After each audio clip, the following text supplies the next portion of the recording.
Yo, what is up, social media world? Welcome to the TEDxAlexanderPark live stream show. Man, we got an amazing guest today, Mr. Jorge. He is actually a personal friend of mine, and I'll tell you a story about how I met Jorge in a moment. But before we get there and let him introduce himself and talk about the things that he's doing within our community to make a difference and how we can start to make some of the same differences in our own lives and community or partner with what he has going on, I want to let you know about our event, February 25th, 2023. Our theme for this year's event is Back to the Basics. It is based on the Lorax movie that the planet was destroyed because of profit over planet and because of profit and greed over people. And the way that they restored it is by planting one small truffle seed. And I love the quote from the movie. If you know it, type it in the chat. If you know the quote, unless someone like you cares an awful lot, nothing's going to change. It's just not. And back to the basics is about getting to the simplicity of love, of connection, of looking each other's in the eyes, of taking care of our planet, of doing things. They say the old adage, right? Like, do for others what you would want done into yourself. And I think with the divisiveness going on in our world, with some of the violence going on in our world, with some of the divisions and the sanctions and the silos that even exist sometimes in our own community, that when we get back to the basics of treating other people like we want ourselves to be treated, of doing for others what we wish others would do unto us, as loving, as cherishing every precious moment, I believe that is how our planet replenishes its resources. That's how we grow as a society. And so we're looking for ideas that can help our community do just that. So if you have an idea we're spreading, head over to TEDxAlexanderPark.com. TEDxAlexanderPark.com. You see it there scrolling across the bottom of the screen. If you're interested in joining us to be a patron or a sponsor or a donor, please reach out to us and have a conversation about partnership opportunities. Volunteers, we're building our volunteer team. So excited. We just onboarded a new member last week. Thank you for joining us. The team is growing. So many opportunities to get involved and really do some good in our community. So if you're looking for those opportunities, head over to the website, just fill out a connect form and we'll do that. And then obviously, if you want to apply to be a part of this virtual series or to present live at the event where you can deliver your 18-minute or less talk and have it submitted to 35 million plus subscribers. Wow, the opportunity for that visibility for you and the message that you care about is so important. And that's why we're hosting this space, to get messages out there to the world, because we believe that it is messages that solve messes. See, get that? Messages solve messages, or messages solve messes. I just made that up right now on this live stream. Super amazing. All right. So that's my intro for today. Now I'm going to introduce you to Jorge. Man, he's the founder of UPPER90 Ministries. Do you call it ministries or not anymore? Just UPPER90. We call UPPER90. Yeah, Just we know as UPPER90. UPPER90. See, I Yeah, know him because UPPER90. he's and a guy. I met him. Listen to the story. I'm at BurgerFi and Yeah. running around talking around. Start talking to this student. He has this broken English. I can't tell, what country he's from or where he's at, what part of the world he's from. And I'm talking to him, and he's like, we're engaged, and we're having a good conversation. He's like, you got to be my mentor. I'm here with my wife and two other friends. I'm like, man, I was just trying to talk to you, encourage you as an athlete. Don't really want to meet your mentor, bro. I'm gonna go back here. He's like, no, you really got to meet him. He's a great guy, great guy, great guy. And I was like, you know what? This guy is speaking so well of his mentor that I should just meet him. So I go over, and it's this guy right here that y'all are looking at, this handsome Colombian right here on your screen. Come to find out, his wife and my wife have the same first name. And this guy is just one of the most. I tell people this every time I'm around him, I get convicted because he just lives out his faith so pure. And I love you, brother. And go ahead and let people know Thank you, a Ron. little bit about your journey, how you got into starting UPPER90, and a little bit of the impact that it's having in our communities. Definitely, Daryl. Thank you, brother. Thank you for the opportunity, and just for everybody watching, I'm excited just to hang out for a few minutes. Actually, tomorrow I head to Honduras, so today I'm packing, getting stuff ready. So welcome to. Right now, this is my home office, so welcome everybody. But yeah, I got to meet Daryl. Yeah, I remember that time at that restaurant, and since then, I'm grateful for the friendship we've been able to have through different avenues, and it's so cool to see even how God's using you right now, brother, to these platforms and just share messages that provide hope and purpose to people. But yeah, we UPPER90 is kind of similar for me. I'm from Bogota, Colombia. Hopefully, people know that's in South America. It's not Colombia with an O and a U, two O's. But grew Oh, up there, see that? and soccer is a big part. Football, we call it football. I call their football American football. My football, I call it football, but that's part of our culture. And grew up in a really underserved community, but again, soccer, football was always the dream. It was always the way out to support your family, yourself, and again for me, got open doors at a really young age to play at the pro level, and really to come alongside coaches, mentors that just built into my life. And soccer opened the doors to come to this country, the United States, which I'm grateful for the opportunity to come here as an immigrant, and really with that gratitude, also the responsibility to add value to this country. And yeah, so I had this burden to use soccer because soccer is a pay to play model in this country, and nothing wrong with that. You have to pay coaches, you have to take care of the fields. I get it. There's bills to pay, but in my country, the better you are, you don't pay. There's a lot of Mm, access for that. So I realized in this country, I realized like a lot mm, of or underserved community or youth, they didn't have access to the sport. So I mm, realized, okay, how can I create access to something that they love, soccer, in order to provide what they really need, which is a key life-giving mentor relationship in their lives. The kids that I serve, again, rough communities where I always saw, they always tell me, they were the only hopes for life. It was become a bowler, rapper, or a drug dealer. And I was mhm, like, no, there's more. There's more. There's more to that. And really, I just had a burden that when I saw people failing to fulfill their God given potential, that really gave me a burden. And I was like, no, guys, there's more. And I want to come alongside you. I want to learn from you. I want to serve you. I want to know what your dreams, aspirations. And for me, God gave me this burden of let's use football to create a social enterprise that through it we provide mentors to underserved youth and help them win, not just on the field of sports, but on the mm, field of life. So again, that's mm. kind of short, kind of long story of how it got started. And we started in Philadelphia. That's where I played my last with the last pro team, and ended up in Atlanta. I've been in Atlanta now. It's crazy, 11 years. 11 years in Wow. Atlanta. And again, I have the privilege to use this thing of football that by the way, this coming week, the biggest tournament in the world is about to start, the World Cup. But Yep. I get to use this soccer ball, bro, just to come alongside people, hear their stories, hear their dreams, hear their pains, learn from them, serve them. And I get to do that from, where I'm the chaplain for Atlanta United or pro team. I'm the chaplain for a college team. That's how you and I met with an athlete or with the kids in the underserved community. Soccer is the tool. And we always say two things: soccer leads to community, community leads to transformation. So that's Mm. what UPPER90 is. Ooh, love that. Love that. Talk to us a little bit about that mentorship, why is it so important and how is mentorship integrated into your model of service? Definitely, mentoring is really at the core of what we do. Like I tell people, we are not a soccer club.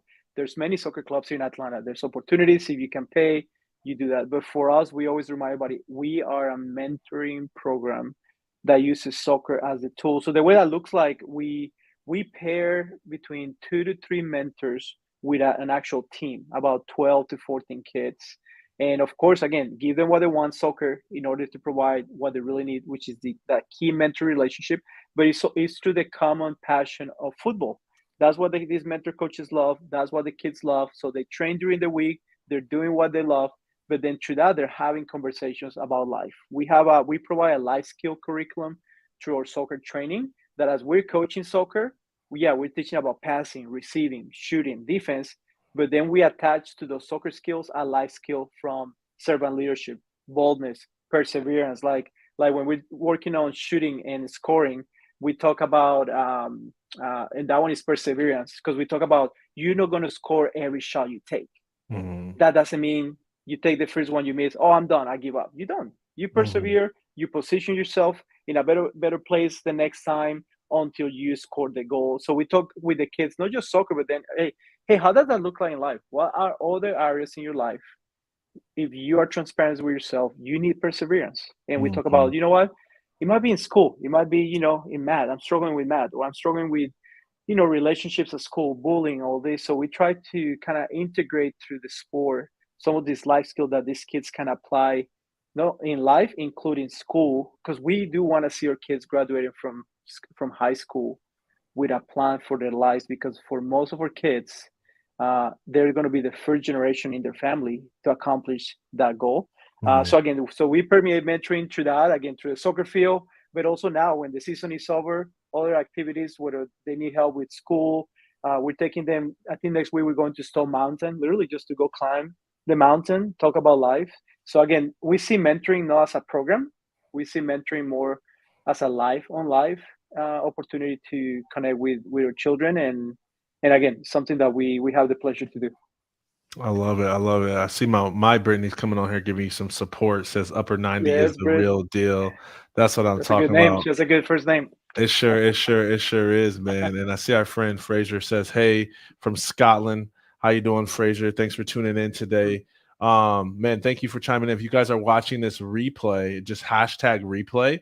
Let us know you're watching the replay. We're happy to engage. We know that 97% of the viewership comes after our live stream. And for those of you who are joining us live, thank you again. Feel free to engage. Feel free to ask questions. Feel free to share on your profiles. Feel free to head over to TEDxAlexanderPark.com, TEDxAlexanderPark.com. I'll put it here on the screen again at the bottom, and connect with us. Connect with us. Reach out, get involved, grab your ticket to the live event. We're limited as of now to 100-person seating capacity. So you want to get those before they sell out. Okay. Um, Man, Jorge, talk to us a little bit. I know that, from my experience with like just supporting the things, that you've done over the years of like, there's a good portion of your, the community that you serve that is, some are refugees and a lot of low income communities. Talk to us about what challenges you see those communities facing and what we can do as a broader community to support and helping to alleviate those challenges. Yeah, wow, that's a powerful question, and I'll do my best to to share on that You because have to yeah, have it's all so the it's answers, by the way. I know that's right. Yeah, no, it's it's just so overwhelming because you see all the many needs that they have that we have, and I Mhm, guess a few thoughts on that would be also during the COVID-19 pandemic that it's kind of we see in the last 3 years. I think that pandemic it just magnify already the struggles they already were having. But a lot of issues from again, imagine you are a refugee. You already come from a place that where there's civil unrest. You literally a refugee, is somebody that was forced to leave their country and they mm, cannot go back. So imagine that all that burden you left everything behind. You come to a country, you don't speak the language. If you were an educated person in your country, you come here, you have to start all over. I mean, I have met people that they were lawyers and they have to start all over here. So that's one, but also their children. And I say this carefully because I know they're grateful to be here. I asked one time a family from Syria, I said, what is something that you like from here that now that you're here? And he said, this bar, he said, well, we don't hear bombs. And I mm, like that. And mm, again, a whole different reality. And then I asked him, why, of course, what you miss, the people, the family. And I know this country is so generous in how they're helping. And again, as an immigrant, I'm grateful for this nation. But then I walk into their families' rooms and I see the youth engaging maybe the negative side of the culture here as well as mm, youth. And my question is, are we really helping? Are we mm. really helping? Because I know those kids, no matter how underserved, everybody has now access to this. I Right. know what they're consuming.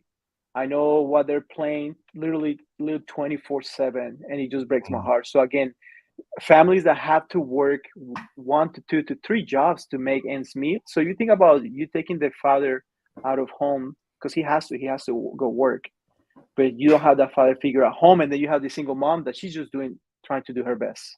But language is, and again, that's my refugee community. Then let's talk about my undocumented immigrant community. That no matter what your views are in immigration, I respect them, I honor them. But again, these are people that they're already here. They're trying to do their best, but there's a sense that they feel they don't have a voice, and that there's no hope. And I'm talking with people that they're working.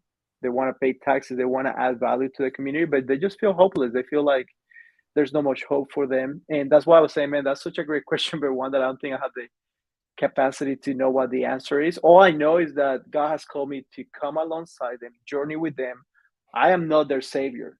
I see Mhm. myself as them. I'm a broken person that dude, I have learned so much by their resilience, their passion, their power to leave everything behind because of their family. I will do the same. So right now, what I guess I'm learning to them is just what it looked like for me to continue to be shoulder to shoulder with them, help them find God has blessed me with a big network, so help them find jobs that have more dignity, better pay, Mhm. better support for them. So again, I don't know if that's a good answer, but that's a little bit of my experience with the families that I have the pleasure to walk alongside.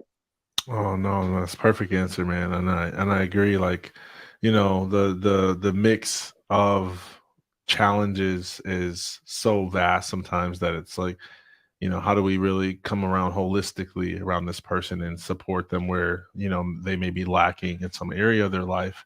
And obviously Mm, mentorship is huge, character development is mm, huge. The time that y'all spending with them, to give them mm, an outlet in sports is so huge. mm, Really mm, appreciate that. Um, wanna pivot a little bit into TEDx. TEDx is about ideas worth spreading. mm, Okay, and just curious to see what ideas might you have mm, that you would say are worth spreading. What ideas that can impact our community? Just love mm. to hear some of your thoughts on Yeah, that. I love it. For me, I guess in a way I see UPPER90 as a kind of like its own TEDx. Like Mm, it's an idea of how can we use this thing of soccer? Because if you think about soccer, I love soccer, brother. Soccer gave me so much in my life, a college career, a pro career, a nonprofit. It gives me a lot. But if you think about soccer, it's a soccer ball filled with air. Like when you think about it, it sounds so silly, man. It sounds so silly, but I'm telling you, the tournament that is starting next week, the World Cup, every country, the passion that they have for that soccer ball is blows my mind. mhm, And for me, that's why that's an idea we're spreading is like, how can we use that soccer ball that is so simple, but to create social enterprises that mm, help a community flourish, that help an individual flourish? For me, that's an idea we're spreading because what I tell people is the story of like you find that passion, you add to that passion a purpose. That's what equals significance. For me, was that God-given passion for soccer. That then, for me personally, as a man of faith, then I was given a greater purpose, not just to play pro. All about you, Jorge, but okay, that's a talent. How can I use it to add value to my community? And that's what is leading us to have significance in our life. So that, for me in itself, it's an idea worth spreading because the question mhm, for some people might not be soccer. For some people might be, a mowing company. They have a passion for mowing. So hey, how can I create a company, a landscaping company, where I'm going to provide jobs with dignity to my community, and through the profits, we're going to pay better, et cetera, et cetera. So that's why I think it's an idea worth spreading because I will ask people, hey, what are you passionate about? And do you already found a greater purpose that you can connect to that passion? If you haven't, let's have a conversation to help you in that. But once you have that, that's what I feel it leads to a significance in our community. And we need everybody in our community using their talents, skills that they're being given, yes, for their good, but also for the benefit of the community. So that for me is an idea that is definitely mm. worth spreading. Mm, I love that. I love that. And is that like newer language, the social enterprise thing? I don't think I heard that from you before, but I love to like dive a little bit deeper into like what does Hmm. that look like? Like how are y'all being developing like social enterprises within communities? And what are some of Yeah. maybe those like those stories of transformation that are happening? Yeah, so I do remember when I was in Philly and I was going to grad school, I did a master's in organizational leadership and looking at the social impact of an enterprise. And for Mhm, me in that moment, that's when I said, okay, how can we use this soccer thing to create some kind of social enterprise mm, and basically an idea that has a social impact. And mhm, it could look in many ways. For us, it was this mentoring program through soccer, through teams in communities. But I've been learning this year a lot, bro. This is new to me. But I've been meeting a lot of owners in the plumbing industry. And by the way, okay. I'm grateful for plumbers. We need that job. Me No, too. pandemic. Hey, listen. Pandemic, no pandemic. We only always gonna need those jobs. Yeah. But the one thing that was new for me, I didn't know they made pretty good money. Well, They plumbers made make six decent money. figures. Yeah, yeah, yeah. So through UPPER90, yes, high school graduation is great. That's all great. But the question was like, then what next? They graduate from high school, they go back to a job, minimum wage, all that same cycle of Mhm, poverty. And that's what I realized is like, hey, what are some social enterprises that we can connect these kids with, that we mm, provide for them a greater calling, but also equip them to make an income that will change the trajectory of their family. So that's kind of the mhm, idea there. And to be honest, I'm still learning about it. But what are some of those jobs, trades that we can equip our children to have a mhm, future, not just better for them, but for their families? And the other side that I will say about social enterprise, I think every company, and I know this is big now, but I think every company, profit is important, but there has to be purpose first. There has to mhm, be purpose, mhm, because if you just have profit, no purpose. I love connecting. I love investing in the families in the companies that there's profit, but there's purpose. So I mm, believe that every company should have some kind of responsibility on the social impact they're having in the community, and for me personally, specifically with the most vulnerable in your mm, community. mm. Love it, love it. Man, that's so Mm. rich, so rich. So many great gems there, by the way. Well, I'd love for you to share a story of transformation or two about some of the impact that y'all been able to facilitate or see transpire throughout your time leading Upper 90. Definitely, but there's definitely been many stories that we're grateful to be part of. I will share. Let me start with this one. And you know this one. You know Judy. She serves with us. Mm-hmm. She's Judy. a female from Honduras. Most Mm. people, when you hear Judy, you're thinking a guy in like Russia, Ukraine. No, it's a female from Honduras. Um, anyway, she's been serving with me for 10 years. She's like a sister. But her story, she grew up in Honduras in 14 different orphanages as a Mhm, baby. As a female, she was not allowed to play soccer. The reason, because it's usually a men's sport, so that's what the reason. And she's like, "No, I'm playing." So she played, and as she continued to struggle, it's amazing that as she continued to pursue her dream, she ended up getting a full scholarship to come play college soccer in the United States. So she ends up coming here. Then I meet with her. She shares with me her passion, and I said, "Hey, you need to join my team," because I said you are kind of the end result, or what we want to see these kids. We want these kids to mm, to to pursue their God given passions for greater education, greater opportunities, with the purpose that then they can use all they have gained to then give back to their community. And Judy's been joining our team for 10 years. Incredible story, but she's using her story of brokenness, difficult story, but she's using her past pain, her past, everything she went through as a treasure with her community. Because now, again, we leave tomorrow for Honduras. She shared her testimony, her story. And there's, 5-year-old, 10-year-old, 15-year-old Judy's listening to her and saying, wait, you and I are the same. So if you made it, there's a chance for me that I can make it. So just really inspiring people to continue to pursue the dream. So Judy's definitely one. And the last one I share, I have one of the kids in our communities here in Atlanta in a mobile home community. He played in our program. We were able to play soccer with him, provide a mentor. These kids end up graduating from high school, being the first one in the family to ever wow, graduate from high school. wow. He ended up enrolling in college, which Mm, was huge. While he was in college, he's still living his community. So he went from being a player to now being a mentor with us, because I always tell people he had more influence in that community than I can have, because the kids see him, and same thing as Judy's like, okay, Brian, he is one of us and he's doing that. So there is hope, there is purpose. So wow. those for me, that's always they're my favorite stories, because that's kind of what we want to multiply. We want to multiply leaders in the community Right. that continue to multiply and multiply. Wow, that's so powerful. That's so powerful, man. I just love those stories of transformation because, it just speaks to the consistency. And there's so many different factors that come to play. I mean, there's always the Yes. donors, the sponsors, there's the people within the community who allow you to use their venue facilities. There's Yes. obviously your staff and the mentors, and then the individuals themselves who choose to show up and open up, Mm. and it's just a beautiful thing to watch and take place. What would you say is maybe one of your favorite things about just what you get to do for the community? Yeah, definitely.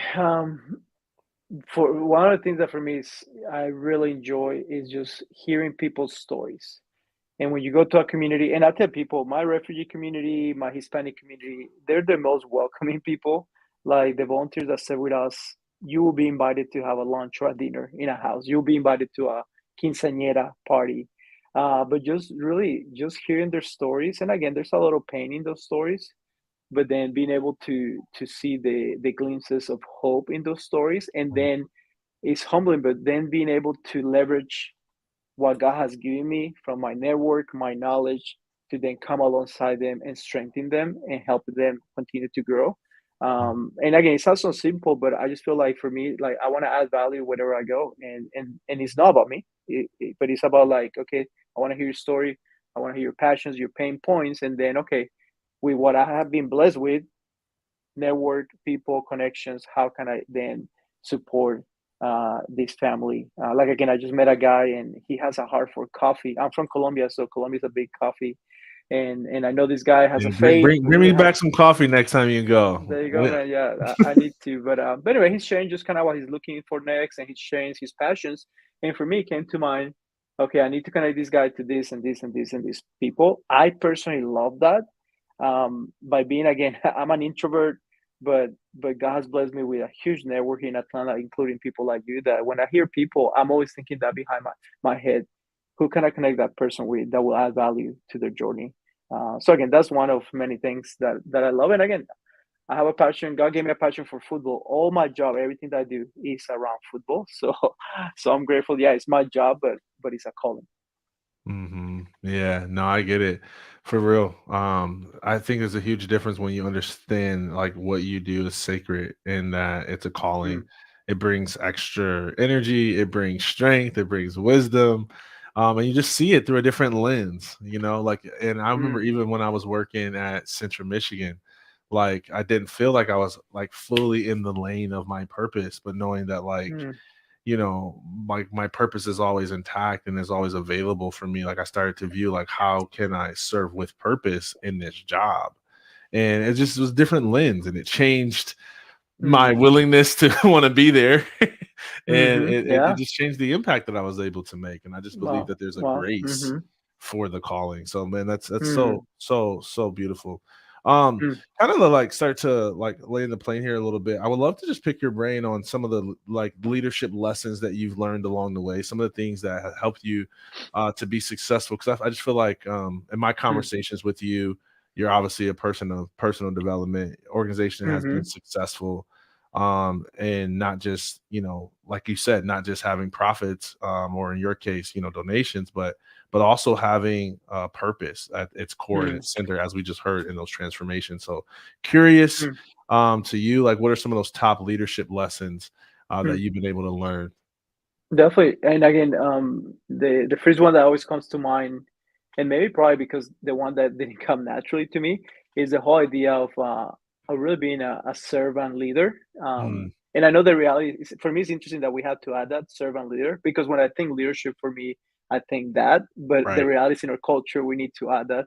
And for me, again, and again, Really. one of the things that I love doing is that I get to serve a group of people that come from such a diversity, backgrounds, faiths, and I get to learn from all of them. For me personally, as a person of faith, as a follower of Jesus Christ, just this example of servant leadership, just even Jesus, no matter where people are in faith, he was a historical figure, and how he went about leading by serving. That really messed up with my head and really transformed just the way I lead, because that's not come natural to Mm, me. But really just having that desire to, okay, how can I look like today for me to lead by serving? That's a powerful um, leadership concept for me that I try to instill in the athletes that I mentor, in the players that I get to coach. Is how can you lead by serving? Because leadership is not a position. I know when we think leadership, we think about the president, the coach, the captain. But leadership, as we all know here, leadership is just influence, and you can have influence on the top, in the middle, in the bottom. And my encouragement is like, hey, if you're struggling to find those opportunities, how can you serve today at home? How can you? If I ask that to my mhm, wife, she'll tell me. if you go to your team, hey coach, how can I serve today? You will always have opportunities. I'm not asking my wife that, To, man. She's 9.5 months pregnant. It's gonna be everything. there you go. Yeah, it's gonna be. I get it, bro. I get it. No, I get it. But I will say the one thing that I was talking actually with a college team today, and this really impacted me a lot. The whole idea of how to become an ideal team player, and this comes from Patrick Lencioni. That was a Mhm, powerful to me about the mhm, reality of being humble, hungry, smart. mm, And so as you lead, how humility is a key characteristic. But when we think about humility in our culture, there's a negative component of that. But I think no, real humility, like C.S. Lewis said, true humility is not thinking less about yourself. It's not mm, thinking like, oh well, Daryl is better. No, that's not true humility. Is thinking about me less, meaning like I'm making my team a priority. I still know mhm, my capacities. I still know what mhm, I add, I bring value to my team, but the mhm, focus is the team. But then mhm, he says about, but you need to be hungry because if you just humble, I need a player that is humble, but I also need to be hungry. I need to get up and say, hey, today, hey, I haven't reached the top. I can do more. I can mhm. push more. And then the last thing, of course, he talks about being smart, making smart decisions. So that's something that current right now. I'm investing a lot of time of digesting those concepts because I think there's even more there in the work that I do. How can we help guide people to look at that kind of humility, how to be hungry in the right way, how to be smart. Those will be two concepts that currently they're my favorite when we talk about leadership. Yeah, so important. So important, man. And I found that, like, the hungry principle, usually you find seasoned leaders and people who have some level of success really struggle with, because that complacency sets in, and like, Mm, oh, okay, I'm good. I'm making good money, and I'm doing good things. I've got good values, and it's just kind of like settle in here, and I'm gonna mm, stop like pushing my edge and my potential, or stop really seeking to make a bigger splash in the community mm, from an impact standpoint. mm. And it's just a good reminder just to be humble enough to know that you still can grow, and to be Yeah. willing to Oh, yeah. still push that edge. And it's one of the Yeah. things I admire about you. Yeah. Well, you stop, and everybody has said that. You stop leading when you stop learning, and I think Mm, it takes humility to say, "Hey, I don't know it all. I don't know it all." And I always say, like, the best coaches are the ones that they know that they still have room to go, and those are the leaders that we want to have. And like you just mentioned, it made me think. And there's also seasons of leadership. There's seasons that I'm going for. I'm excited, but I also need to be mhm. honest. If there comes a season that my job is gonna come, and even right now, my job is how can I elevate a younger generation to take kind of pass on the baton, and I'm Mhm. still involved, but in a way, it's like we need to allow others to lead because I think right now in this nation, that's an issue, man. Like Super. we need a new generation of leaders that we give them the opportunity to lead and fail forward because they're not going to do it Mhm. perfect. But Mhm. I think that's something that is right now currently is big on me on Yeah. how am I equipping others to lead and to lead the right way. Hmm. So what do you think is the biggest issue in that? Is it people that are willing to take the charge and lead, or is it people that are willing to mentor other people and give them the grace to fail? Yeah, I think such a great question again that we could invest a lot of time. But what it comes to my mind is like for some of us as leaders, we have been comfortable being the leader, right? And not multiplying ourselves, never thinking about like, okay, a, a leader for me is somebody that is developing other leaders. And I think that's what we found that it seems that we kind of praise this, hey, you're the leader, um, but it's something that we see like you're there, I'm here, versus like no, like like with my team that I lead, like we're here, but I'm elevating them like you are a leader, you are a leader, and guess what? I learned this because I was this is not my, I struggle with this, but I had to create space for my team to try something and fail, and I had to bite my tongue sometimes, but I say, hey, that's okay. Because somebody gave me the opportunity to do that. And I realized that I was not giving the opportunity to my team to do that. And that was bad on my leadership. But again, by God's grace, I learned to like, hey guys, when you try something and you fail forward, that is okay. So I think that's one of them is just multiplying leaders. Again, for me personally, I believe that the historical figure of Jesus, he did that. He multiplied leaders. He hang out with people. He told them Mhm. first, hey, come follow me. Let me show you. and then he equipped them for, hey, now you go and do it. So I think like that's what we're lacking. And maybe I know I have met coaches in sports that they want to do that, and they're honest like, Jorge, I just don't know how. Mm. And I think that's the other part that maybe some of us, we just need to be more intentional on showing the path. This is how you multiply leaders, because again, we need that so much right now Yeah. in this nation. Yeah, and I think there's, I mean, the importance there's like developing, and I do agree that the leader's insecurity often gets in the way of them developing others. Even if it's not something they're consciously aware of, it's just kind of like the Mm, subconscious belief that they have. mm, I do see that. I see leaders who, they would, but they don't even recognize this subconscious belief that like, well, if someone else is lead, like where do I get my identity from, or something like that. mm, I was gonna say mm. something to that. What was it? Oh God, I lost my train of thought. I hate No, when it that has. happens. I know. I hate when that happens. But think about this too. Like, there's also a reality that sometimes we as leaders, we're just so busy, right? Like, we're so busy that maybe we don't have intentionality on like, okay, we need to put time on this. So for me, what it took is like I needed to take the reality that I need to take time to invest in others. If I'm honest, sometimes it's like so much going on that I'm juggling. But again, that's not an excuse. It is important, so we need to take the time to do it, because one day Jorge is going to be gone, and I want UPPER90 to continue, and that won't happen unless we're developing leaders. I think you You, muted, bro. my bad. There you go. There you I remember what I was gonna say now. It was around this video I had watched with Craig Rochelle, and he's a mega church pastor, go. one of the largest churches in the world, and has a huge online following, and has responsible for the Bible app U version, which has tons of millions of subscribers. And he was talking about like he how often he gets asked the question, where does he get his leaders from? Because he has these tech leaders who are doing this great mobile application that is amazing, and then great marketers and great staff and great, growth in his church and his leadership footprint. And like, where does he find these leaders? Where does he find these leaders? Where does he find these leaders? And he says they asked me the question as if I just went to like goodleaders.com and like picked them out. He said, but we didn't find them, we built them. Mm, And that mm, speaks to your point of the importance of developing and empowering others. And I think that sometimes it's a misunderstood opportunity for leaders, is that mm, oftentimes the leaders that we're seeking or we're searching for are found within the they're there. confinements of our organization, Mm-hmm, waiting to be developed. And so if mm, you're watching this, just start to look at like maybe who's around, who am I mm-hmm, connected with that's looking for someone to see potential in them and give them an mm-hmm, opportunity to develop, because you just never know.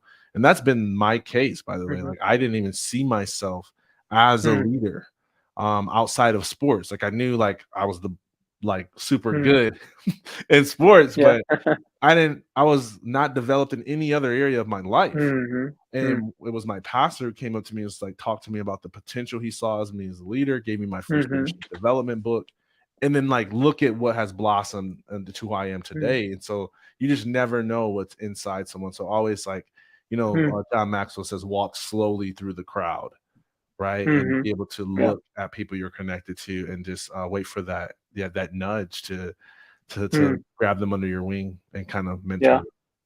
Yeah. Um, Absolutely. Last question I wanted to ask you, and then we'll let people know how they can get a hold of you and all that stuff. And this is just something that came to me.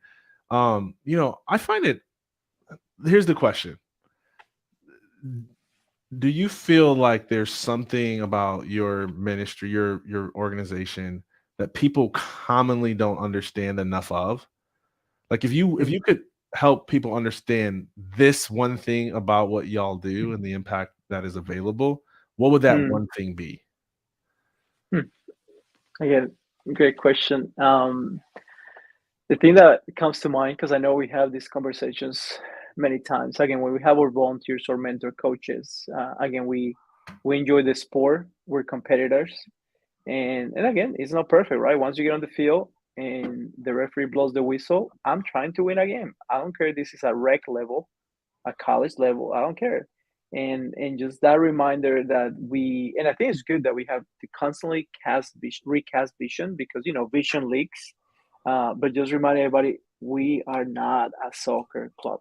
We are a mentoring program. And the win today, yes, I want to win today. It's a rec program. I want to win.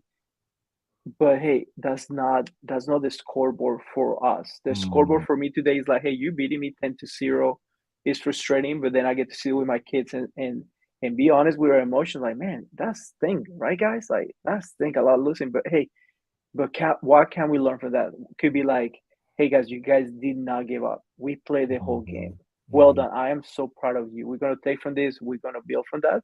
And again, but I think it's normal because again, we're all naturally competitor in what we do in the sport. So anyway, I don't know if that's a good answer, but that kind of came to mind in No, something that's good.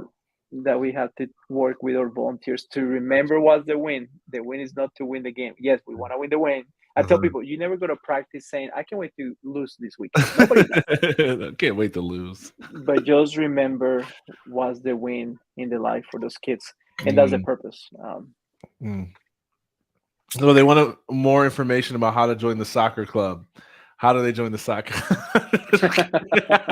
Just- No, I'm no. just But if they're kidding, man. interested, hey, if somebody hearing this, you're interested to become a mentor coach, a relational coach, just somebody that wants to come alongside some of our underserved youth and love them, serve them, definitely you can share our website, Yeah, yeah. upper90goal.org. Yeah, love it, love it, love it. Make sure you remember it's more than just a soccer club, all right? Yeah, Just joking yeah, with my definitely. friend there. Man, this has been amazing, y'all. Make sure you head over to upper90 goal.org. Check out, connect with Jorge. Man, I've seen firsthand and I've been a part of some of the things that they're doing within our community. It is absolutely um mind-blowing, it is heartwarming, Hmm. the stories of the impact that is happening, to see people go from I'm just going to live this normal, like average, below my potential life to like I see potential, I'm blossoming, I'm graduating, I'm changing the generational legacy of my family. Is just so enriching. And so thank you so much for everything that you're doing to just be a servant leader in our community. So make sure you guys connect with him. And of course, make sure you head over to TEDxAlexanderPark.com as well. Connect with us about volunteer opportunities, about speaking, about being a part of this live show, about sponsoring, and then make sure you grab your tickets. Okay, only 100 tickets left. In fact, it's less than that because I've seen some ticket sales come in. So I don't know the exact number. I just know there's only 100. So get it while they're available. And February 25th, 2023. It's going to be such an exciting event. So we're going to make history here in our backyard of Gwinnett. So thank you again Love for it. tuning in. Take some of these principles that we'll share, not only connect with Jorge, but integrate them into your own life and, cultivate greater levels of humility. Seek to be a better servant leader within your own life, myself included. Um, Starts to think about the concept of how to take a soccer ball to create social Mm, enterprise or something that may seem so small, so insignificant, and how can we do some great good with it, right? mm, It's a great concept if you really think about it, and just move your life forward and let us know the results of that. Reach out to us, engage. We need to talk more to one another and less about one another. All right. mm. So let's get back to the basics. Peace.